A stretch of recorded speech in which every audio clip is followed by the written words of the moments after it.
The morning Susan Wallace found the eastern fence line collapsed into the mud. She sat down right there in the dirt and wept, not because she was weak, but because she had been strong for so long that her body simply did not know what else to do anymore. It was the spring of 1882, and the Texas Panhandle was in the grip of one of those stubborn, wet seasons that turned the red earth into something closer to molasses than soil. Susan was 28 years old, a widow of 14 months, and the sole keeper of the Wallace farm, 40 acres of struggling wheat, a leaning barn, a house that needed new shingles, 2 milk cows that were barely producing, and a fence line that had, apparently, given up on life at roughly the same time she almost had. She pressed the heels of her palms against her eyes and breathed in the cold, wet morning air. Then she stood up, brushed the mud from her skirt, and went to fetch the wire stretcher from the barn. She was halfway through the broken section, her gloves soaked through and her back already aching, when she heard the horse. She straightened up and turned. A man was riding a gray roan up the trail that ran along the edge of her property, and he slowed when he saw her, or rather, when he saw what she was doing.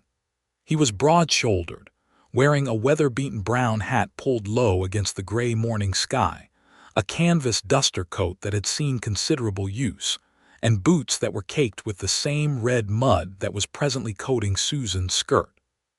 He looked to be somewhere close to her own age, perhaps 30 or 31, with a jaw that carried about 3 days of dark stubble and eyes, she would notice later, that were a particularly steady shade of brown. He pulled up his horse about 20 yards away and did not immediately speak, which she appreciated. Men who immediately spoke when they saw a woman struggling often did more harm than good. "That wire's gone past saving in the middle section," he finally said, his voice carrying the particular flatness of a man who had lived outdoors long enough that words had become something he chose carefully, like ammunition. "You'd need a splice or a full new length." "I am aware of that," Susan said, keeping her voice level because she was. He looked at the fence, then at her, then at the fence again. "I've got wire in my saddlebag, steel braided, better than what you've got here." She looked at him directly. "And why would you be carrying wire around?" "I was riding out to the Hendricks spread 3 miles east," he said. "They asked me to help patch some fence last week, and I had extra when I finished. Been meaning to drop it somewhere useful." Susan considered this. She had learned in the past 14 months to be cautious about the kindness of strangers, not because she was ungrateful but because kindness in the Panhandle sometimes came with invisible strings attached. But the man's posture was easy, without the forward lean of a man who wanted something. He sat his horse like a person who was comfortable not getting an answer right away. "Your name?" she asked. "Orville Dawson," he said. "I worked some seasons for the Cowboy ranch up near Amarillo before it sold. I've been drifting work to work since the fall." "Susan Wallace," she said, "this is my property." "Yes, ma'am," Orville said. "I know who you are. I knew of your husband, fine man from what I heard." She looked away briefly at that. "He was," she said. There was a respectful silence. "I could help you with the fence," he said. "I'm not asking for anything in particular. I've got a few days before I'm expected anywhere." She studied him for another moment. The sky was that particular flat gray that preceded either rain or nothing, and the wind had begun to move the dry grass along the fence posts in a way that made the whole landscape feel restless. "The fence posts on the south end also need resetting," she said, as though it were a test. "I saw that riding up," he said. "Ground's heaved from the wet. I'd need a post pounder and probably 6 new posts. You have any?" "3, she said. "I'd need to get more from town." "I can ride in," he said simply. She looked at him for a long moment, and he looked back, and neither of them looked away first because it wasn't a contest. It was just 2 people standing in the wind trying to determine whether the other one was trustworthy. "All right, Orville Dawson," she said. "I'll take you up on the fence." He swung down from the roan with the easy motion of a man who had done it 10,000 times, tied the horse to what remained of the fence, and began unstrapping the wire from his saddlebag without any further ceremony. And somehow, that was the most reassuring thing about him. He didn't make it into something larger than it was. He had the wire down and the middle section restrung by mid-morning, working with a speed and efficiency that Susan recognized as genuine skill rather than the performed busyness of a man trying to impress. She worked alongside him, not standing back to let him do it, and he didn't suggest she should. They worked around each other with the natural adjustment of two people who understood that a job gets done faster when everyone present is useful. By noon, she had brought out bread and cold coffee from the house, and they sat on the fence rail and ate in the kind of silence that isn't uncomfortable. "Your barn roof is going," he said eventually, glancing toward the structure. "I know," she said, "the ridge beam on the east side." "I know," she said again. "I've been patching it from the inside with canvas when it rains." He nodded. He did not say that won't hold forever, though they both understood it because he seemed to be a man who understood that telling a person what they already know accomplishes nothing. "I could take a look at it," he said. She looked sideways at him. "You said a few days." "I don't have anywhere I need to be that matters more than a barn roof," he said. And that was how Orville Dawson came to stay. She gave him the small room off the back of the barn that her farmhand, old Pete Greer, had used before Pete's hip gave out and he went to live with his daughter over in Wheeler County. It wasn't much a cot, a wood stove the size of a biscuit tin, and a window that looked out over the wheat field, but Orville seemed to find it more than adequate. He arrived each morning before the sun was fully up and he didn't stop working until the light ran out, and he didn't complain once, not about the mud or the cold, or the stubborn bolts on the barn hinges that had rusted themselves into near permanence. On the second day, he fixed the barn roof. It took the full day, and Susan worked with him on the ground, handing up tools and new cedar shingles that she had brought from town in the wagon, which she drove herself. Orville worked on the slope of the roof with the kind of careful confidence that comes from knowing your body and its relationship with height, and by evening the ridge beam was braced, 4 feet of new shingles were in place, and the interior no longer smelled of imminent collapse. "My husband put that roof up 8 years ago," Susan said, standing in the barn doorway and looking up at the new shingles glowing orange in the last of the day's light. "He built well," Orville said, climbing down the ladder. "Just needed some help keeping up." She didn't respond to that directly, but she stood there a moment longer than she needed to, looking up at the roof, and something in her chest moved in a way she didn't quite name. On the third day, he fixed the well. The well was a problem she had been managing rather than solving for 6 months, since the wooden covering had partially rotted and one of the pulley wheels had cracked, making drawing water a two-handed, straining affair that left her arms aching by mid-morning. Orville found a suitable piece of hardwood in her timber pile, shaped it, and fashioned a new wheel, and then replaced the cover boards with fresh-cut cedar from the stand of trees at the property's edge, cutting each board square and fitting them together with the kind of quiet satisfaction that Susan recognized in a craftsman. When she drew the bucket that afternoon, it came up smooth and easy, the rope running clean through the new pulley without the grinding complaint she had learned to live with. She stood there for a moment holding the bucket, staring at the wheel going around, and she had the strange feeling of something having been given back to her that she didn't realize she'd been grieving. She thanked him at supper. She had started making supper for both of them as a matter of practicality, setting a second plate at the kitchen table, and he nodded and said only, "It was a straightforward fix. The wood was in good shape otherwise." "You keep saying that," she said, setting down the coffee pot. He looked at her, saying what? That things were straightforward, that they just needed a little attention, that the bones were good. She paused. "You're being kind." "I'm being accurate," he said, and he held her gaze with a directness that was without challenge or flirtation, just a simple insistence on the truth. "This farm has good bones, Mrs. Wallace. It just needs consistent care." She looked down at her plate. "There's been a shortage of that." He didn't push it. He ate his supper and said nothing more, and she was grateful for his restraint in a way she couldn't quite articulate. On the 4th morning, he found the water trough in the east pasture had split along its length and was barely holding water, meaning her 2 cows, Bessie, and the one she still, slightly embarrassingly, called Mabel too because the original Mabel had been lost to bloat the previous summer, were having to be walked twice daily to the creek. Orville spent the morning chiseling out the old trough, locating a half-rotted spare trough in the back of the barn, and cannibalizing the good timber from both to construct a single solid trough that he then sealed with pine tar he found hanging on a peg in the barn's back room. Susan watched him from the pasture gate for a while, not because she was supervising but because she found herself drawn to watching the way he worked. There was a rhythm to it. He didn't waste motion. He didn't struggle against things the way some men did, all force and frustration. He seemed to read what a problem needed and then apply exactly that, no more. It was, she thought, a rare quality. Mabel, too, snuffled at her elbow and she gave the cow an absent pat. On the fourth evening, there was a rainstorm. It came in fast from the north, the way panhandle storms often did, announcing itself first as a darkening on the horizon, and then arriving all at once in a roar of wind and water.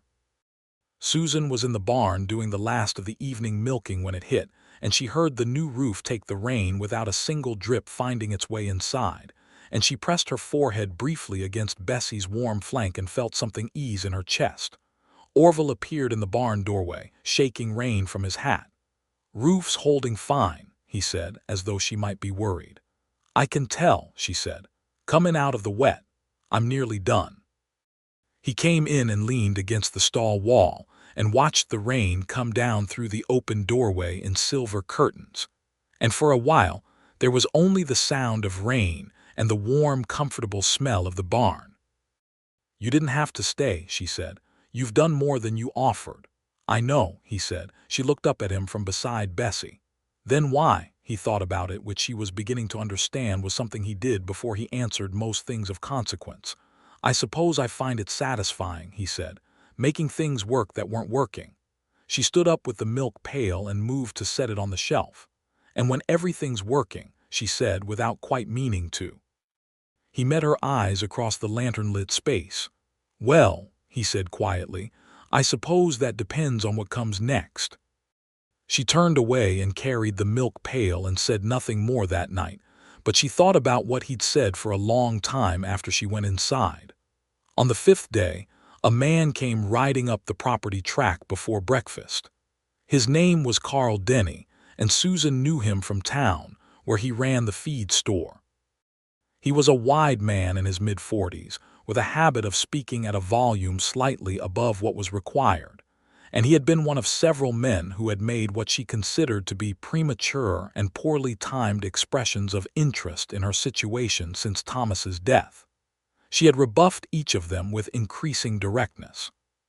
She was at the water pump when Denny rode up, and she straightened and watched him approach with the particular internal stillness she adopted when she needed to be patient.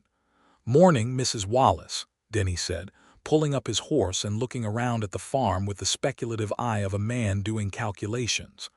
"I heard you've got a drifter working your property." "I have a hired hand," Susan said. "Good morning, Mr. Denny." "I just wanted to make sure you weren't in any trouble," Denny said, in a tone that suggested he hoped she was, at least mildly, so that he could be the solution. "Stranger coming around a widow woman's property. Mr. Dawson is no stranger," Susan said calmly. "He came with a recommendation from the Hendricks family, and he has been doing excellent work." This was a small elaboration of the truth, but it was close enough. "I appreciate your concern, but it isn't needed." Denny leaned on his saddle horn and tried another approach. "I've been meaning to come speak to you about the property anyway, Mrs. Wallace. I have some connections in Amarillo who might be interested in purchasing. The property is not for sale," Susan said, with a finality that she allowed to sit in the air between them like a wall.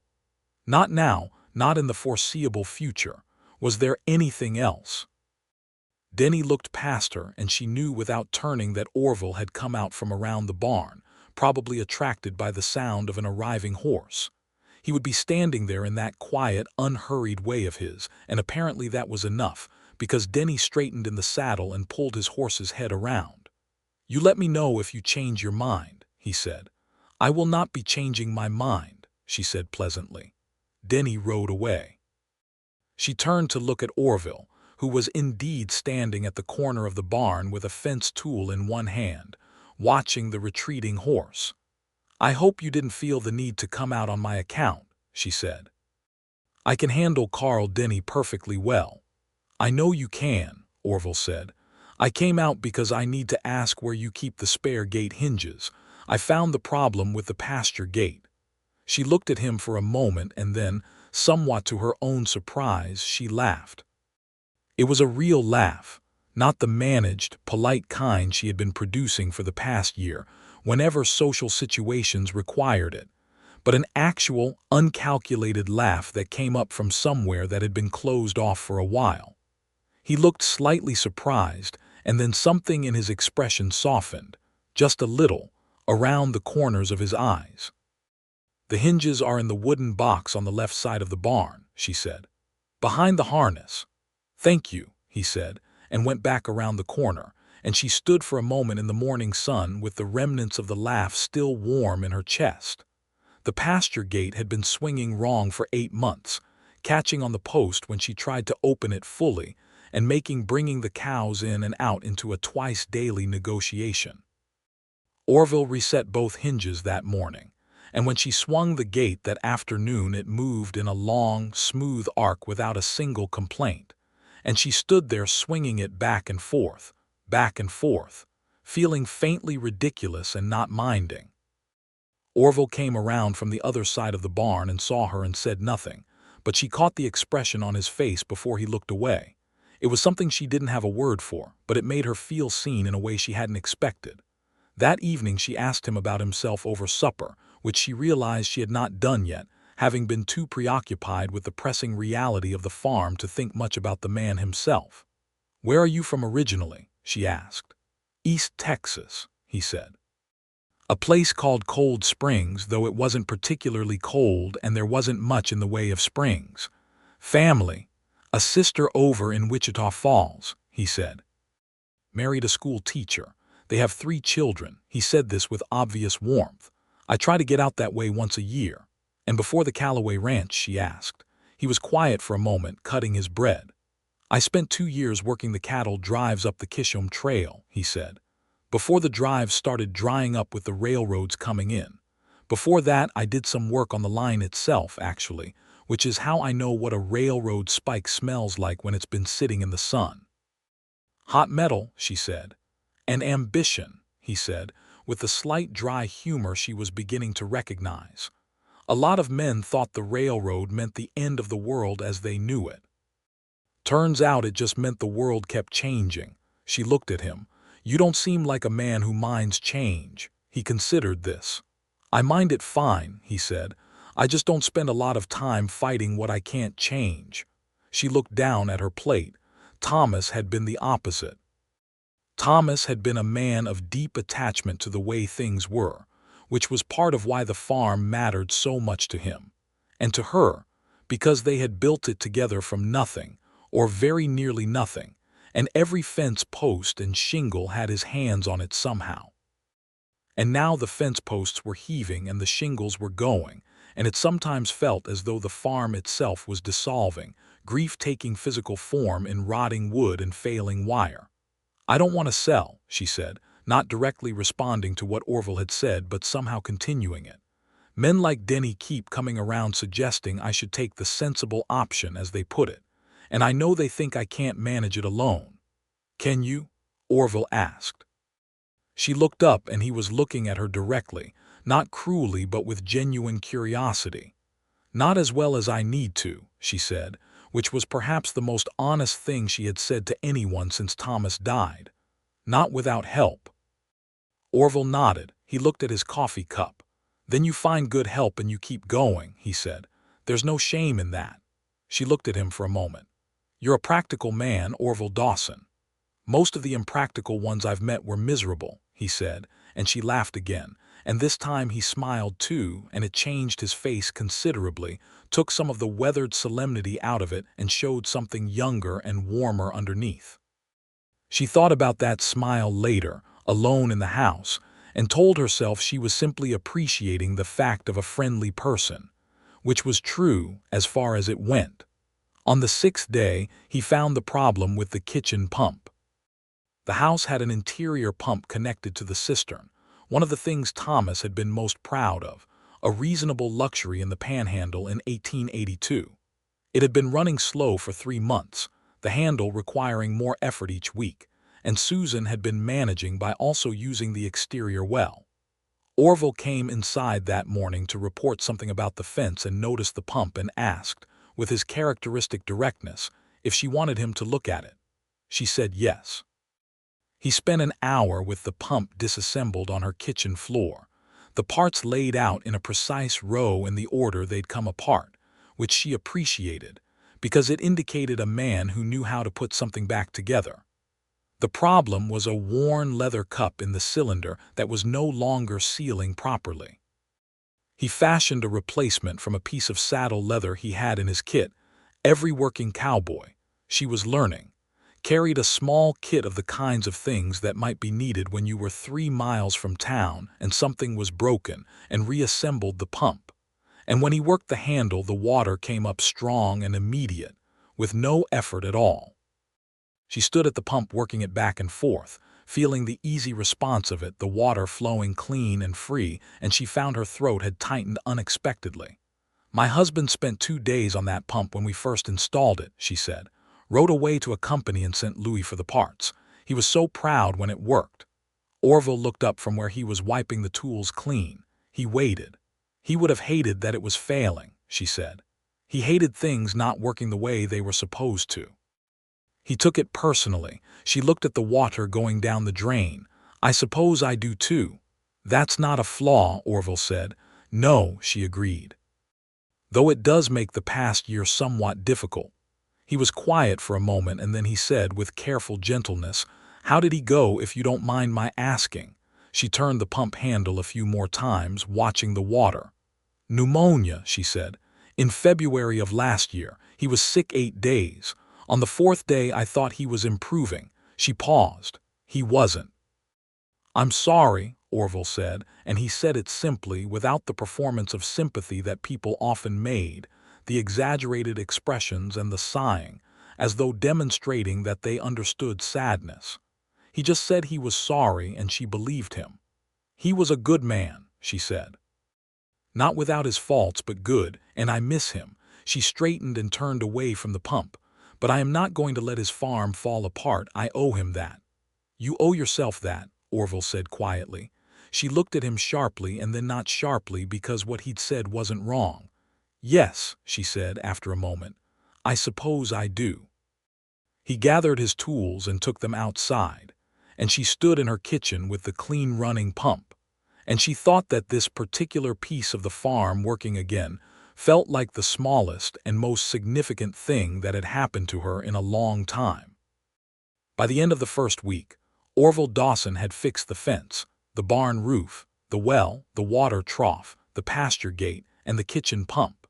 He had also rehung the barn door, which had been sagging on a broken hinge pin, straightened the gate post at the property entrance that had been leaning west for as long as Susan could remember, and patched a section of the chicken coop where a skunk had gotten in and done considerable damage to both the structure and the tenants.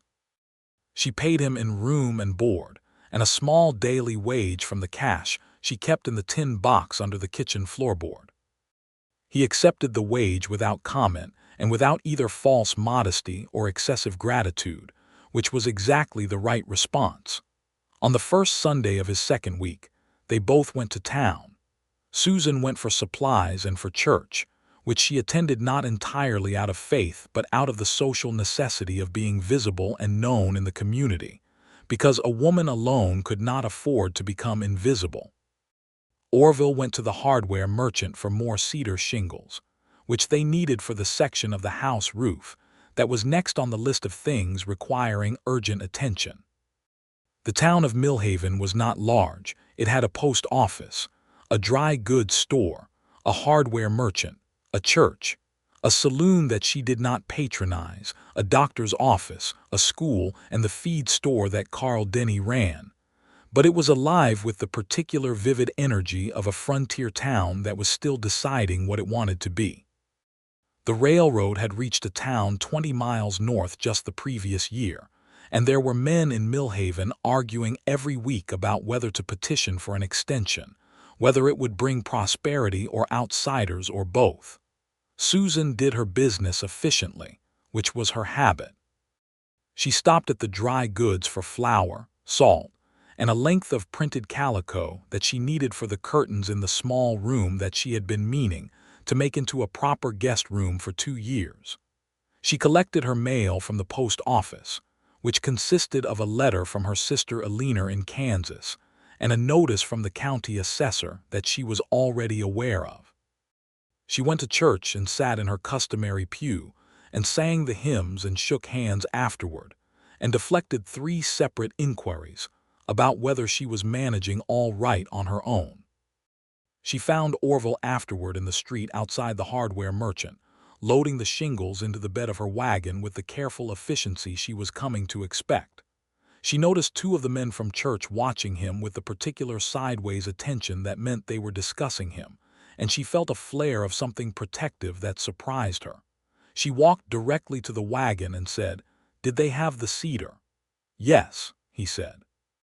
"And I picked up the window glazing compound you mentioned needing for the north window." She had mentioned the north window in passing that morning. It had been leaking around the glazing since the last hard rain. She looked at him for a moment. "Thank you," she said. "It was right there," he said simply.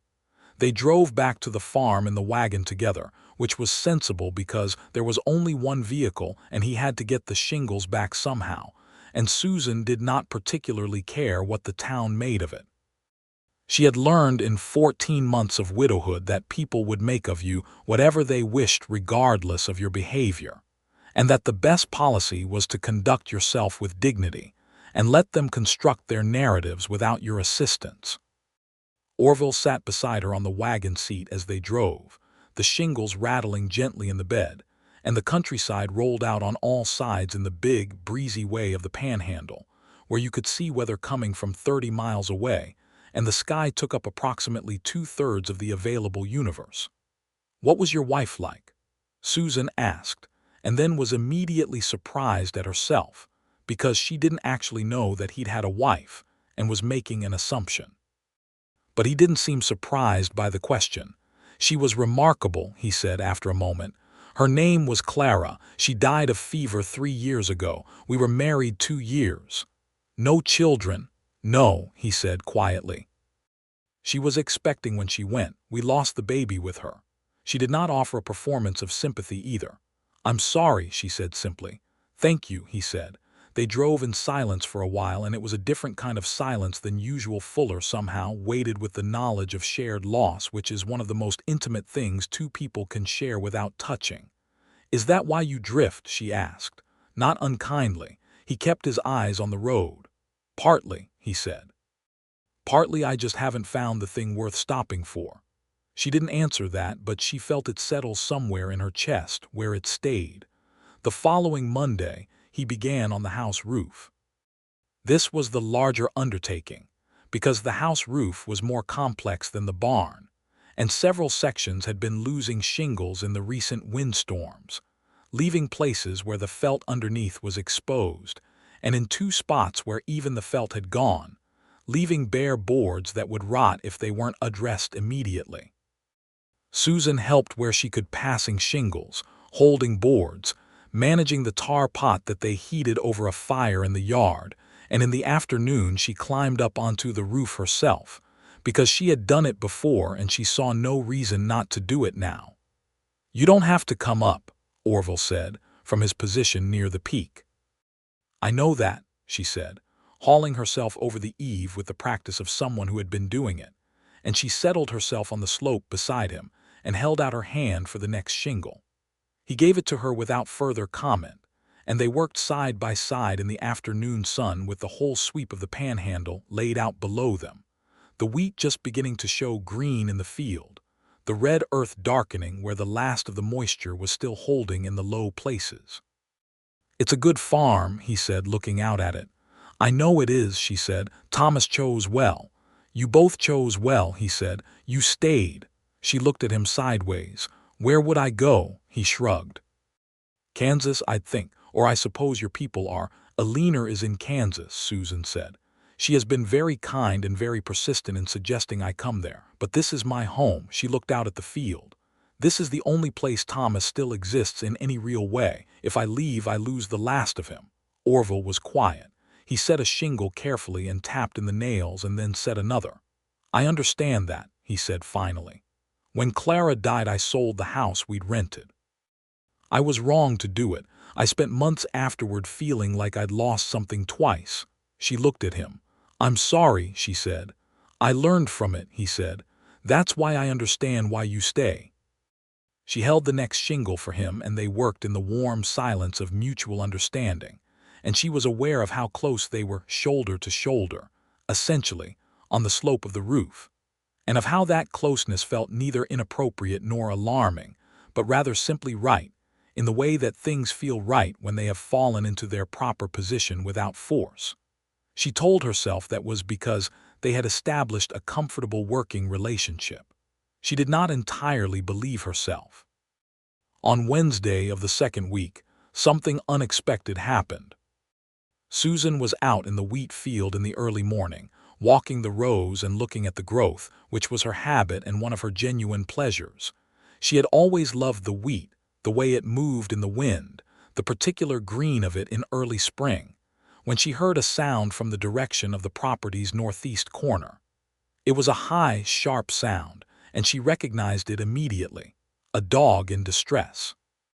She went toward it and found, tangled in a section of old wire she hadn't gotten to yet, a young hound dog with its left rear leg caught at the ankle.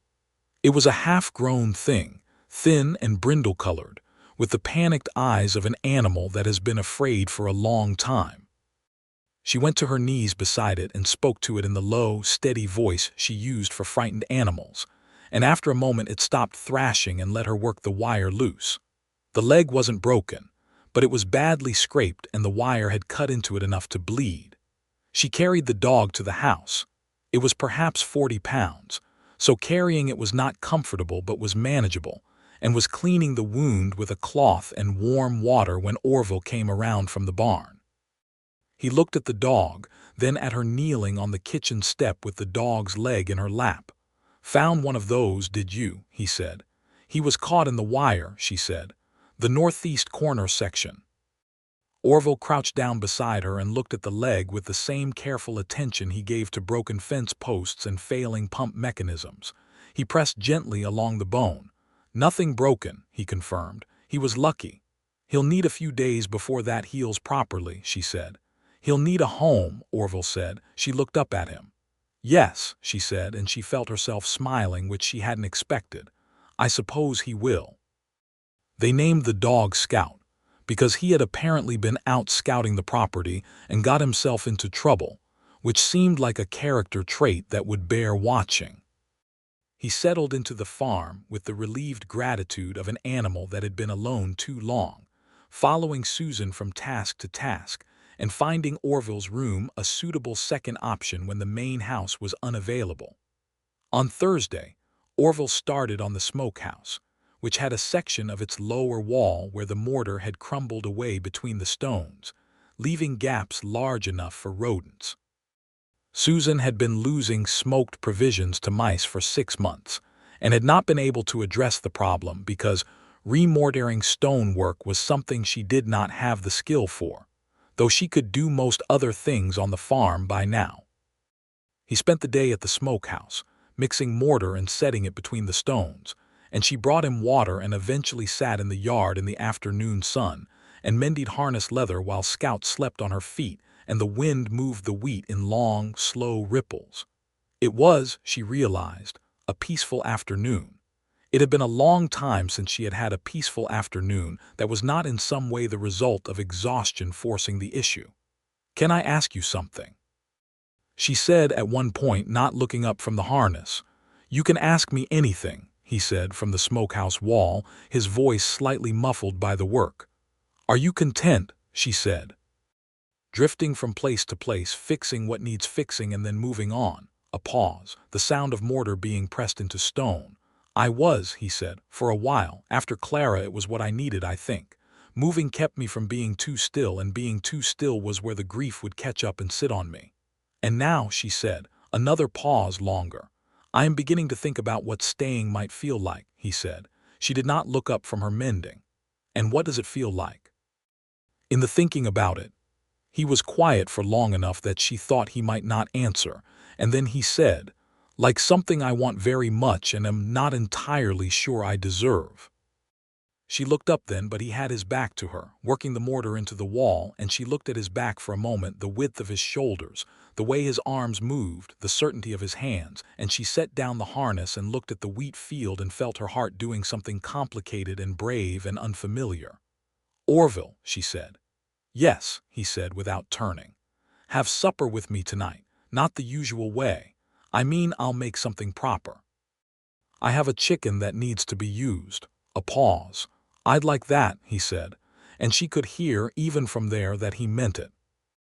She made the chicken with dried herbs and biscuits, and the last of the apple preserves from the previous fall, and she set the table properly, with the good plates that she only used on Sundays and for company.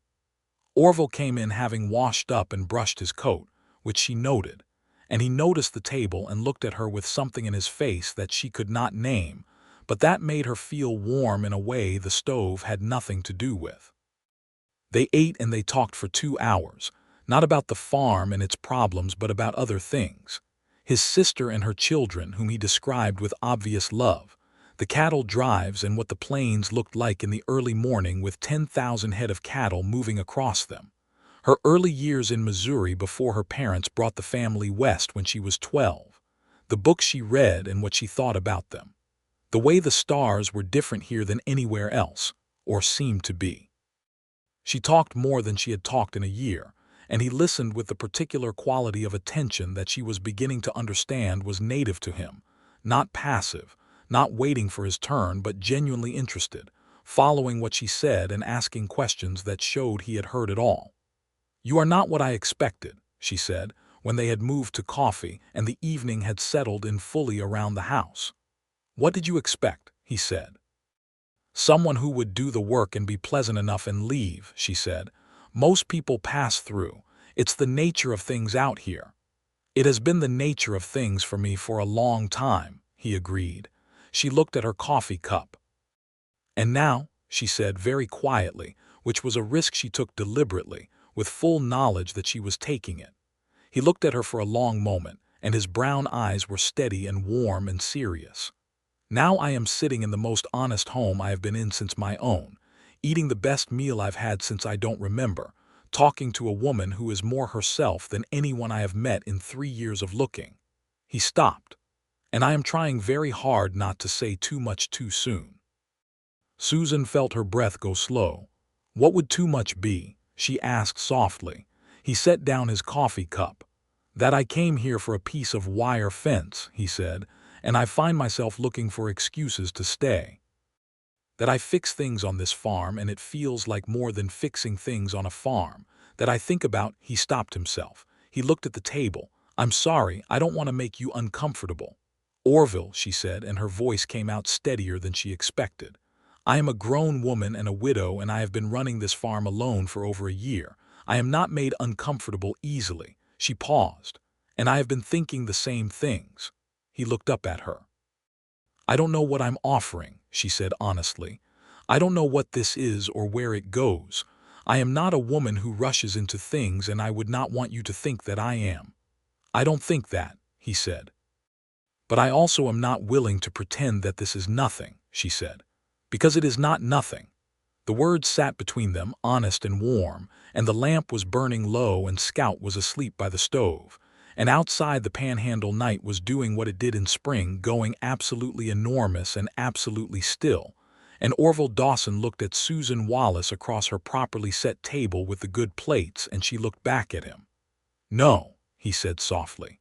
It is definitely not nothing. That night, after he had gone back to the barn room, Susan sat for a while at the kitchen table with her hands wrapped around her coffee cup, and she thought about Thomas, which she always did when something significant happened, as though she owed him the conversation. She told him, in the way she had learned to tell him things since he'd been gone, about the man who had come to fix the fence and stayed to fix everything else, and about the fact that her heart was apparently not as finished as she had believed. She thought Thomas would understand. He had been above all things a practical man. In the days that followed, things changed between her and Orville in a way that was gradual and definite, the way the weather changes in the panhandle, not all at once but with a growing certainty that the direction has shifted. They worked alongside each other as before, but with a warmth now that sat openly between them, undenied. He would say things at breakfast that made her laugh. She would bring him water in the afternoon and stay longer than the errand required. He began to notice small things about her, that she favored her right wrist when she was tired, that she always stopped at the edge of the wheat field and breathed it in before going back inside, that she hummed to herself when she was doing something she enjoyed. And she knew he noticed because he responded to these things, wordlessly, adjusting his behavior in small, accommodating ways that she felt rather than saw. She began to look at him as though seeing more of him each time. He had a scar on his left hand, a long one, from an argument with a piece of machinery during his railroad days. He had a habit of taking off his hat and running one hand through his hair when he was thinking through a problem, which happened often enough that she had mapped the gesture completely. He read, which she had discovered when she found him one evening with a battered copy of Great Expectations propped against the barn wall, and this delighted her in a way she hadn't anticipated. "I wouldn't have guessed," she said. "Why not?" he said, with the slight dry tone he used when he was amused. "You don't talk like a man who reads novels." "I don't talk like a man who does most of the things I do," he said. "I'm compact with words." "That's one way to describe it," she said. "What would your way be?" He said, looking up from the book. "Economical," she said, "like you measure them out." "I had a teacher once who told me that words were like bullets," he said. "You only have so many, you'd better make them count." "That's a grim way to think about communication," she said. "He was a grim teacher," Orville said, "but his point was sound." She sat down in the grass beside the barn wall, and he moved slightly to give her more room, and they were quiet for a while in the early evening light, comfortable in the particular way of two people who no longer need to fill the silence. On the Saturday of the third week, Carl Denny came back. This time he brought a friend, a man named Hartley who worked for a land investment company out of Fort Worth, and both of them arrived at mid-morning with the coordinated casualness of people who have planned their approach. Orville was at the far end of the property working on the last section of the fence line when they arrived, too far away to see what was happening from where he was. Susan met them in the yard. "Mrs. Wallace," Denny said, in his too loud way. "This is Mr. Hartley. He's come out specially from Fort Worth." Hartley was a thin man in a good suit that was too warm for the day, and he carried a leather portfolio that he held with the reverence of a man who considered documents to be weapons. "Mrs. Wallace," he said, in the smooth voice of someone accustomed to selling things, "I represent the Panhandle Land Consortium. We have a strong interest in acquiring properties in this part of the county, and I believe we can offer you a very fair price for this acreage." "I see," Susan said. "The land is promising for development," Hartley continued, opening the portfolio. "With the railroad situation developing as it is, land along this corridor is going to appreciate considerably. The timing—" "I am not selling," Susan said. "Mrs. Wallace, with all due respect, a woman in your situation—" "My situation," she said, in the particular tone that meant she had reached the end of courtesy, "is that I am the legal owner of this property, and I have told Mr. Denny, and now you, that it is not available. And while I understand that the Panhandle Land Consortium has made a great deal of money making offers to people in difficult circumstances, I am neither as difficult nor as available as you appear to believe." Hartley blinked. Denny shifted his weight.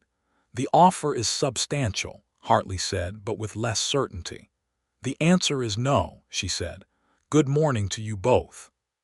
She had turned toward the house when she heard a horse, and she turned back to find Orville coming up from the far field on the roan, moving at an easy pace, not hurried, as though he happened to be heading this way anyway. He pulled up at a polite distance and looked at the situation calmly. "These men leaving," he said without hostility to no one in particular. "Yes," Susan said. "They are." Denny looked at Orville and Orville looked at Denny, and there was a moment of the kind of assessment that men do when they are trying to determine the lay of a thing, and then Denny nodded once and said to Susan, "You think about it," and turned his horse, and Hartley followed, portfolio tucked back under his arm. Orville watched them go. Then he looked at Susan. "Was that unpleasant?" he asked. "It was exactly as unpleasant as I expected," she said, "and not a bit more." He nodded. "Good. Because I need your opinion on the fence sections. I'm not sure if I should carry the wire along the creek bank or cut straight across."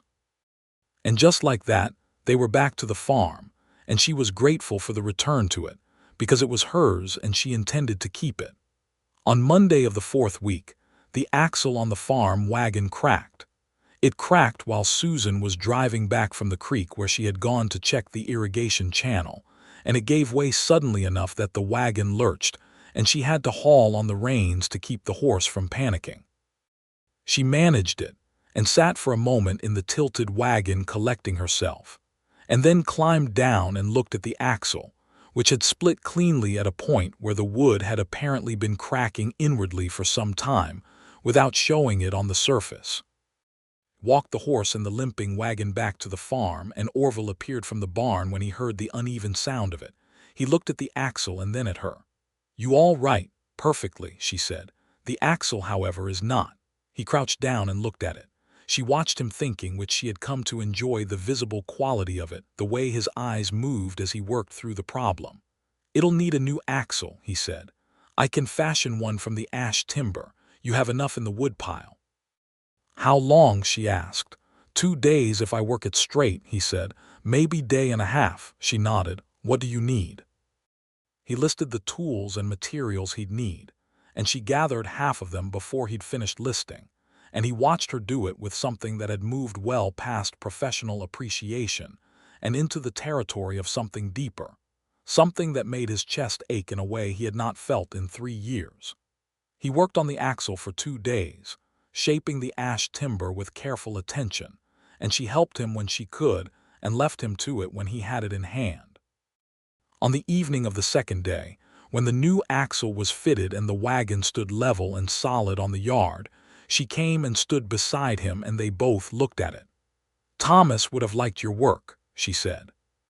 He looked at her sideways. "You think so?" "He respected skill," she said. "He would have seen yours right away." She paused. "He would have liked you." Orville was quiet for a moment.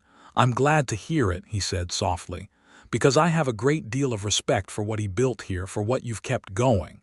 She looked at the wagon, then she looked at him. "Orville," she said. "Susan," he said. And standing there in the yard, in the declining light of a Tuesday in late April, with the repaired wagon and the fixed fence and the sound barn and the good-running pump and the hound dog coming across the yard toward them, she reached out and took his hand, which was warm and rough and steady, and he went very still for a moment, and then folded his fingers around hers, careful and certain. They stood like that for a moment, holding on, neither of them speaking because neither of them needed to. Then Scout arrived and put his head between them and demanded attention, which broke the seriousness of it in the best possible way, and they both laughed, and Orville let go of her hand to tend to the dog, and she went inside to start supper, and her whole body felt like she had just remembered something she had almost forgotten. Over the following weeks, the farm and the two of them settled into a rhythm that was domestic and warm and increasingly clear about what it was. They worked together every day with the ease of a partnership that had found its balance. He finished the last of the fence line. He cleared and replanted the kitchen garden, which had gone to weeds in the previous year's neglect. He repaired the chicken coop entirely after the skunk's earlier interference had revealed several other structural weaknesses. He built a new tool shelf in the barn and organized it in a way that made Susan say, admiringly, "You have a very ordered mind for a drifter." "Former drifter," he said, without looking up from the shelf he was leveling. She noted the word and filed it away. On a Sunday in early May, they walked the property together in the late afternoon, just walking, which was something neither of them had suggested before. They went down to the creek and followed it along the property boundary, and the light was the particular gold of late afternoon in the panhandle that makes everything look like it belongs in a painting. And the creek was high and running fast with spring water, and Scout ran ahead of them and then back, covering 3 times their distance with great satisfaction. "You walk this every week with Thomas?" he asked. "On Sundays, yes," she said. "It was our habit, to see the property at the end of the week. To think about the next one." "A good habit," he said. "Yes," she said. "I stopped doing it after he died. I couldn't, it was too much of the same and too different at once." He was quiet for a moment. They walked. "Does it feel too different now?" he asked. She considered it genuinely, looking at the creek and the red earth and the wheat visible on the rise above them, green and growing, the spring having turned out better than she'd feared. "No," she said. "It feels like something continuing." He stopped walking and she stopped beside him, and he turned to look at her with the expression she had been seeing more and more on his face, open and serious and wanting, all at once. "Susan," he said, "I need to say something." "All right," she said, and her heart was going faster than the walk warranted. "I came here to fix a fence," he said. "And I fixed the fence, and then the roof, and then the well, and everything else that needed it, and I told myself I was doing it because I'm useful and I had nothing better to do, and that was true at first." He paused. "But somewhere around the kitchen pump, I stopped being honest with myself about why I was still here." She looked at him. "The kitchen pump," she said softly. "You stood there working the handle and the water came up clean and easy, and you looked like you'd been handed something back that you'd been missing," he said. "And I realized I had been watching you for days and thinking I was not just fixing the farm." She felt something rising in her chest, warm and unstoppable. "What were you doing?" she asked. He looked at her steadily with all that brown-eyed certainty. "Trying to figure out how to tell you that I think you are the strongest, most capable, most real woman I have encountered in my entire life," he said, "and that I have been in love with you since approximately the first Wednesday." The first Wednesday, she thought. The day she laughed. "Orville," she said, and her voice came out softly, with a warmth she didn't try to manage. "I know it's been a short time," he said quickly, "and I know you've had a year of grief, and I know you're not looking to rush into anything, and neither am I. I'm not saying this to push you into something. I needed to say it, because I am very tired of saying only what's necessary, and I think this is very necessary." She laughed, which was not what he expected, and his face did something uncertain, and she stepped closer to him and put her hands on his face, which was warm and slightly rough under her palms, and she looked at him directly. "Orville Dawson," she said. "You fixed the fence and the roof and the well and the trough and the gate and the pump and the smokehouse and the axle and the chicken coop, and I watched you do all of it. And somewhere around the barn roof I was already lost and telling myself I wasn't." His hands came up and held her wrists gently. His expression had gone from uncertain to something entirely different. "I am not going to ask you to rush," she said, "but I am also not going to pretend I don't know what this is." "What is it?" he said softly. "It is the best thing that has happened to me in a very long time," she said, "and I would like very much to see where it goes." He looked at her for another moment, and his thumbs were moving very slightly against the inside of her wrists in a way that made it impossible to think clearly. And then he leaned down and kissed her very gently, with all the careful deliberateness of a man who understood what he was doing and meant every bit of it. The creek ran past them and Scout barked at something downstream, and the wheat moved on the rise above them in the May wind, and Susan Wallace stood in the late afternoon gold of the Texas panhandle and felt, for the first time in 14 months, entirely present in her own life. May turned into June, and June was full. The wheat came in strong, better than Susan had dared hope, and she and Orville cut and bundled it together, working in the heat from sunup to past noon, and then resting through the worst of the afternoon before going back out in the early evening. It was hard work, the kind that leaves you genuinely tired and pleasantly so, and they fell into it together with the same natural partnership they had found in everything else. She wrote to Alina in Kansas to tell her about Orville, because Alina had been writing with increasing concern about whether Susan was managing, and because she wanted to tell someone who would understand. Alina wrote back with a letter that was warm and slightly demanding and full of questions that made Susan laugh and Orville slightly self-conscious when she told him about them.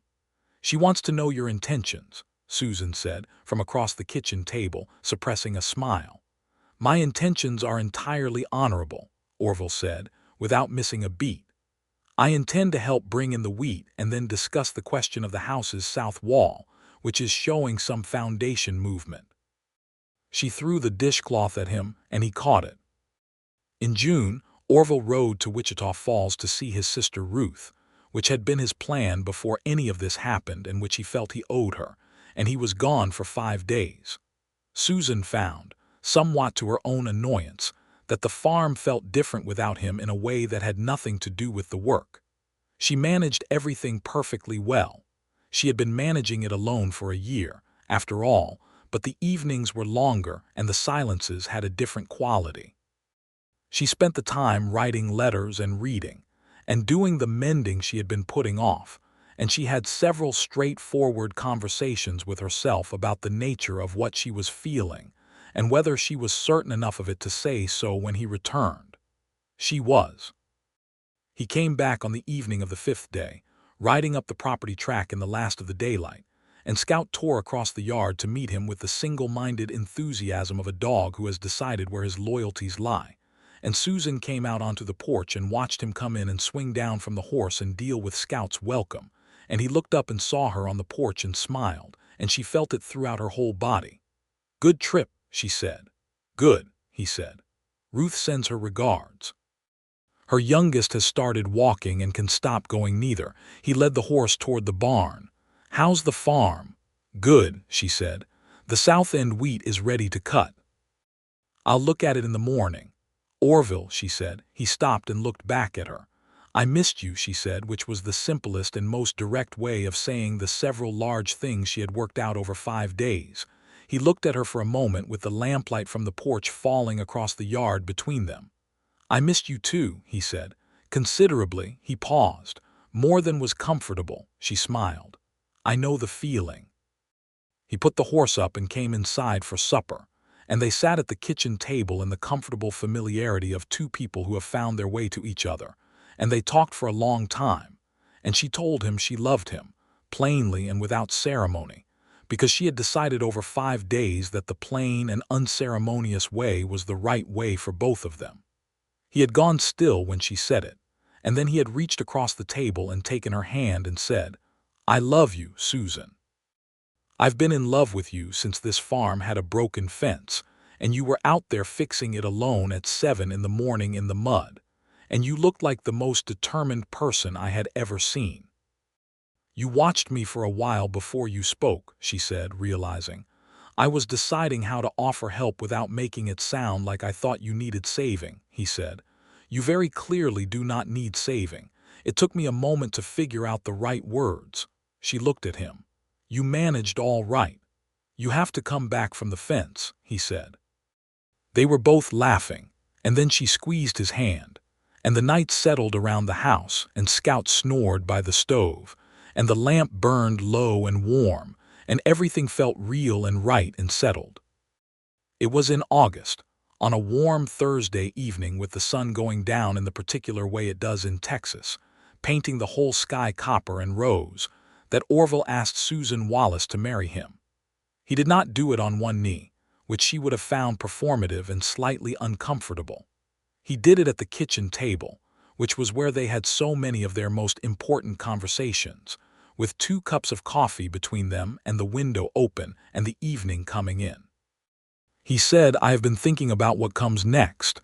She looked at him across the table, and "I would like to stop thinking about it as something that might happen," he said, "and start thinking about it as something that is going to happen if you're willing." She looked at him steadily. "Are you asking me to marry you?" "Yes," he said, plainly and without a great deal of ceremony, "because I think that's the kind of proposal you'd prefer, and also because I am not a man who is good at large gestures, though I am very good at medium-sized ones, like repairing axles and building fence." She laughed, and there were tears in her eyes which surprised her. "Yes," she said. He blinked. "Yes, yes," she said, plainly and without ceremony. "Yes." He exhaled in a way that made it clear he had been slightly more uncertain than he'd appeared, and that made her love him more rather than less, and she reached across and took both his hands and held them, and they looked at each other across the table in the evening light. "I will not try to replace what you had with Thomas," he said, quietly and carefully. "I don't think that's what this is. I think this is something else, something new." "I know it is," she said. "That's why the answer is yes." They were married in October of 1882, in the church in Millhaven, on a clear day with the sky the particular sharp blue of fall in the panhandle. Susan wore the dress she had made from the calico she'd bought in town back in the spring, which had been, she realized now, a quietly hopeful purchase even at the time. Orville wore his good coat and a new hat and stood at the front of the church with the particular stillness that was his characteristic quality, except that he was smiling, which was not. Eleanor came from Kansas with her husband George and their 2 children, and she cried through the entire ceremony and squeezed Susan's hands so hard before walking her up the aisle that Susan had to ask her to ease off. Orville's sister Ruth came with her schoolteacher husband James and their 3 children, the youngest of whom had recently advanced from walking to running and demonstrated this ability throughout the reception with great enthusiasm. Carl Denny attended and shook Orville's hand with an attempt at graciousness that was slightly painful but genuine enough, and Susan appreciated it. Mr. Hartley from Fort Worth was not present, which was all right. The Reverend pronounced them husband and wife, and Orville kissed his bride in the measured, certain way of a man who is doing the thing he has been wanting to do for a long time, and the congregation applauded, and Scout, who they had left at the farm but who had apparently followed them 4 miles into town, appeared at the church door and had to be removed by one of Ruth's children before he made further disruption. The farm was theirs.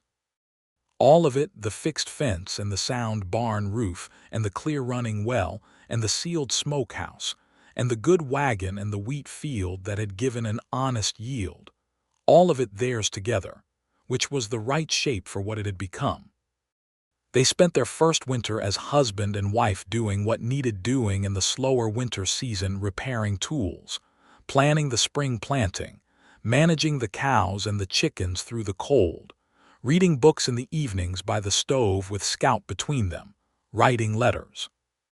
Orville had a talent for the financial management of the farm that complemented Susan's talent for the practical running of it, and together they made sense of the books in a way that showed the property could, with care, sustain them and perhaps more than sustain them. "With another acre under cultivation in the south field," Orville said one evening over the account books, "and the right variety of sorghum as a secondary. The soil in the south field has a salt problem," Susan said, not looking up from her mending. He paused. "How bad?" "Manageable," she said, "but you'd need to amend it." "With what?" "There's a method Thomas read about in one of the agricultural journals," she said. "I'll find it." She found it. They discussed it through 2 evenings and decided to try it on a small patch the following spring. This was how they lived, practically and jointly, with the farm as the medium of their partnership and something larger and warmer as the thing underneath it. In February of 1883, Ruth wrote to tell them she was expecting again, her 4th, and the whole letter was full of the cheerful chaos of a woman who was overwhelmed and happy about it in equal measure. In March of 1883, Susan told Orville that she was expecting too. She told him at breakfast, because mornings were when she felt clearest, and she watched his face as she said it, watched the stillness that was his first response to significant information give way, slowly, to something she had not seen on him before, a kind of undone happiness, the expression of a man who has received something he did not fully allow himself to hope for. He came around the table to her, which he did not always do for reasons he could not always articulate, and he held her face in both hands and looked at her and said, "Susan," with a weight to it that said everything he couldn't arrange into further words. "I know," she said softly.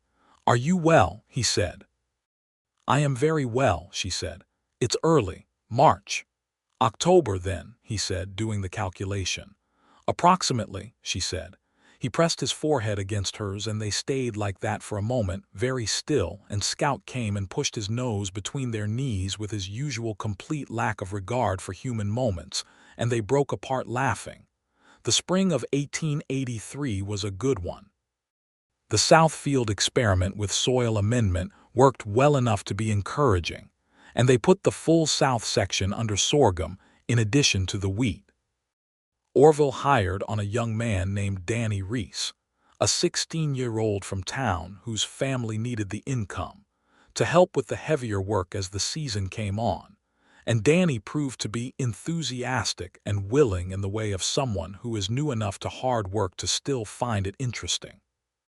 Orville taught Danny fence work and basic carpentry with the patient thoroughness of a man who had learned things the hard way and wanted to pass them on properly.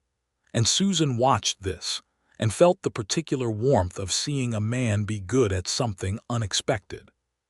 Lena and George came to visit in June, and Alina was loud and warm and marveled at the farm in a way that told Susan she had expected to find it in a different state. "You've kept it beautifully," Alina said, walking the fence line with Susan in the evening. "We have," Susan said. Alina looked at her sideways with the knowing look of an older sister. "You are very happy."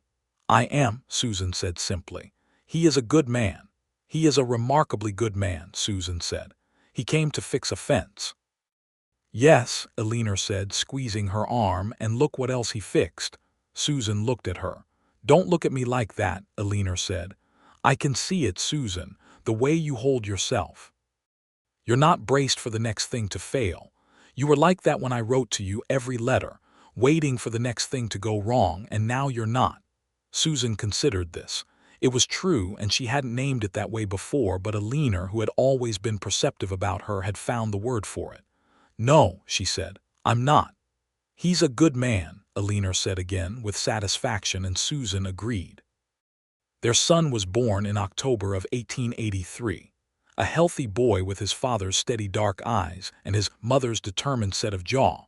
Born on a Tuesday morning, while a warm October wind moved the dry wheat stalks outside the bedroom window, and Orville sat in the kitchen with his hands clasped together, unable to do anything useful for the first time since he had arrived on this property, which was the most difficult experience of his recent life.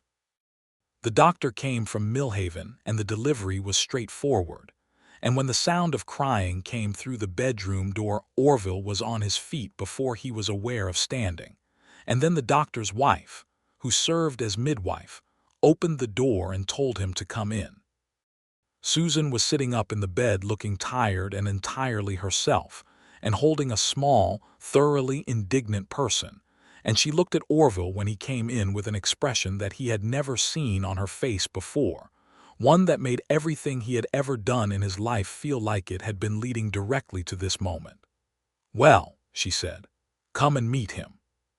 He sat on the edge of the bed, and she put the baby in his arms, and he held the boy with the careful intensity of a man who has been given something beyond his imagining, and the baby looked up at him with the unfocused seriousness of the very new, and Orville Dawson felt something rearrange itself permanently inside him. "Thomas Orville Dawson," Susan said, "if that suits you." He looked at her over the boy's head. His throat was not entirely reliable at that moment. "It suits me," he said very quietly. "It suits me exactly." She reached up and touched his jaw briefly, and he turned and kissed her hand. Thomas, who went by Tommy almost immediately because it suited the size of him better, was a calm and interested baby, which his parents considered a great mercy. He slept at reasonable intervals and observed his world with the particular serious attention that suggested he was taking notes.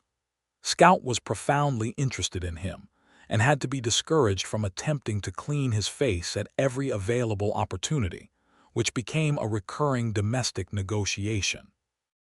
Orville with a baby in his arms was one of the sights that reorganized something in Susan's chest every time she saw it. He was careful and competent with Tommy, which should not have surprised her given that he was careful and competent with everything, but somehow this was different. He would take the boy early in the morning so that Susan could sleep longer, and she would wake to find them in the kitchen, Orville drinking coffee one-handed, and Tommy regarding the middle distance with great seriousness. And she would stand in the doorway looking at them and feel a happiness so complete it was almost painful. By Tommy's first spring, the farm was doing well. The wheat and the sorghum together had given them 2 strong seasons, and they had reinvested carefully. A new milk cow to replace Bessie, who had finally given out the previous fall, new equipment for the barn, and materials to build a second room onto the back of the house, which Orville designed and built himself over the course of several months.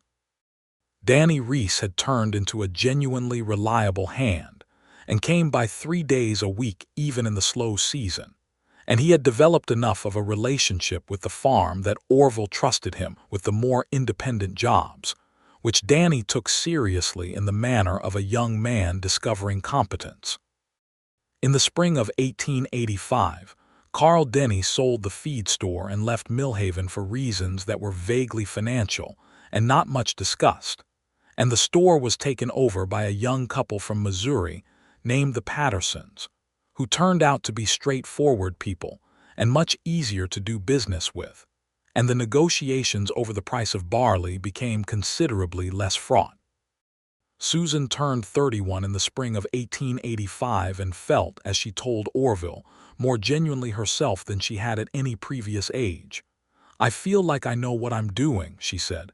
"Is that an age thing or a circumstances thing?" "Probably both," he said. "When did you feel that way?" she asked. He thought about it. "About 4.5 weeks after I arrived here," he said. "Give or take." She looked at him. "That's specific." "I am a precise man," he said. "What happened at 4.5 weeks?" He looked at her steadily. "You said it was not nothing," he said. She remembered the kitchen table, the low lamp. "And that did it."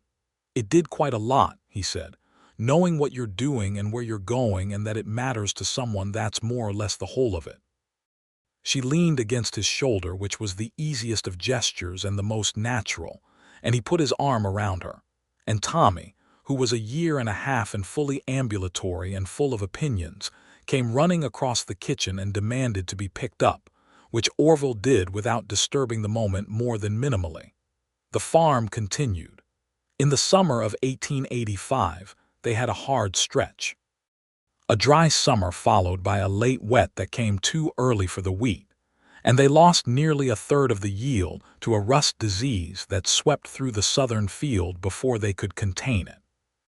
It was a hard blow and a financial one, and Susan and Orville sat with the account books for 2 evenings working through what it meant and what it didn't mean. It didn't mean they couldn't continue. It meant they needed to be careful for a season and perhaps take on a small amount of credit at the bank in Millhaven, which the bank manager was willing to extend to them on the basis of their previous 2 years' record. "We've had worse," Susan said. "We have," Orville agreed.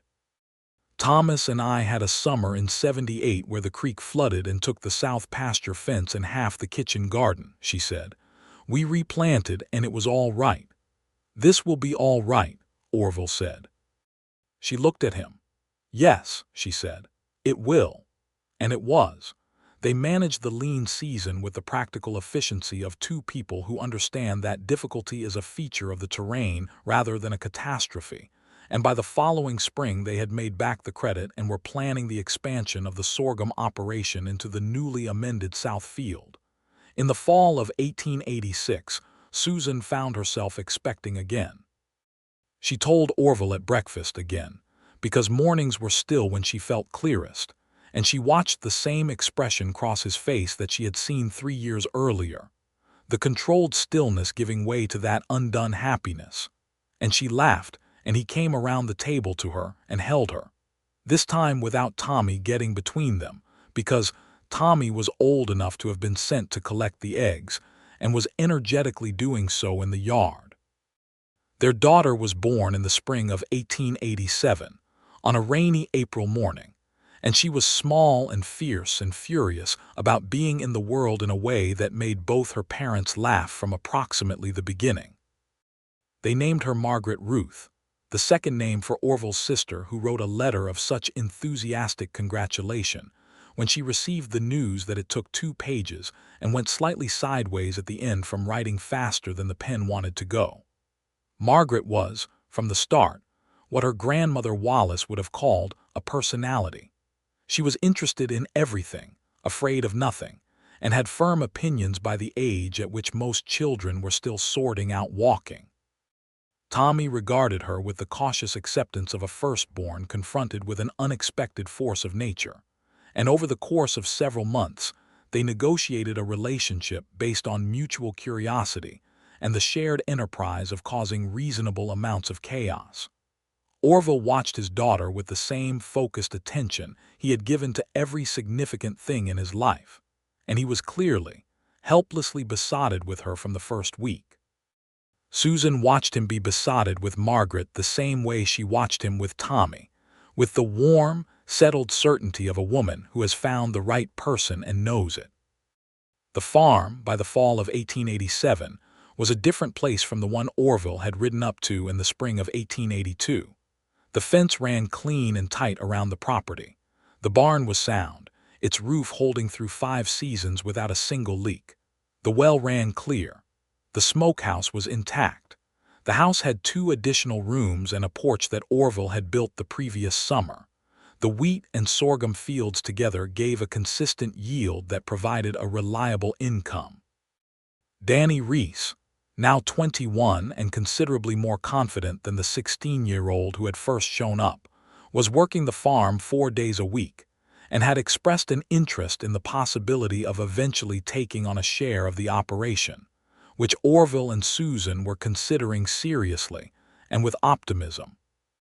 The one thing that had not changed was the view from the property's east fence, which still looked out over the red earth and the grass and the enormous sky, and which Susan walked to on Sunday afternoons, sometimes alone, sometimes with Orville, sometimes with both children, and always with Scout, who at 7 years old was still vigorous enough to make the walk, but had developed a dignity about it that suggested he was doing it for their benefit more than his own.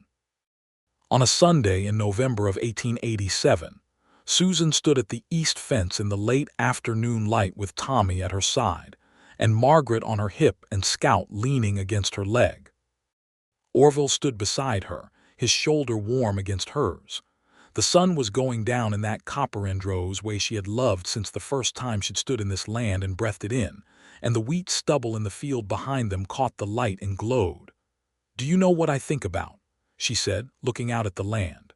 "Tell me," he said. "That morning in the spring of 1882 when I found the fence collapsed and I sat down in the mud and cried," she said. "And then I got up and went to fix it." He was quiet beside her, listening. "I was so angry at everything for breaking," she said. "The fence and the barn and the well and all of it. I kept thinking, why won't anything hold together?" She shifted Margaret to her other hip. "I didn't understand then that some things break so that they can be fixed better." Orville looked at her. "And some things that seem like they're just passing through," she continued, "turn out to be exactly what you needed and didn't know how to ask for." He put his arm around her shoulders and she leaned into him, and Tommy pressed against her other side, and Margaret grabbed a fistful of her mother's hair with cheerful authority. "I came to fix a fence," he said softly. "You fixed considerably more than that," she said. He pressed his lips to her hair, above Margaret's reaching hands. "So did you," he said. "So did you." Scout lifted his head at something only he could see in the grass below the fence line, and then settled again, satisfied. The sun went all the way down, and the sky turned from copper to rose to the deep, particular blue of a Texas panhandle evening, and the first stars appeared, and the Wallace farm, which was also now the Dawson farm, though they had not changed the name on the fence post, because the name felt like part of what it was, and what had been built here stood solid and whole in the gathering dark. Tommy looked up at the sky and said, with the solemnity of a 4-year-old making an important announcement, "That one is the brightest." "That's the evening star," Susan said. "It's always first," he said. "Yes," Orville said. "It shows up early to make sure the others know where to go." Tommy considered this. "Is that a good job?" he said. "One of the best," his father said. Inside, the stove was warm and the lamp was lit, and the supper was waiting, and the house stood sound under its repaired roof, and the farm stretched out around it in the dark, fenced and whole, tended and alive, built from loss and determination and an unexpected piece of wire, and the arrival of a man who had nowhere particular to be and the hands to fix what needed fixing and the heart, it turned out, to fix something much larger and much more important than he had ever expected to find. They went inside together as the stars came out over the panhandle in their hundreds and thousands, and the door closed behind them, and the light burned warm in the window, and the evening star led the way.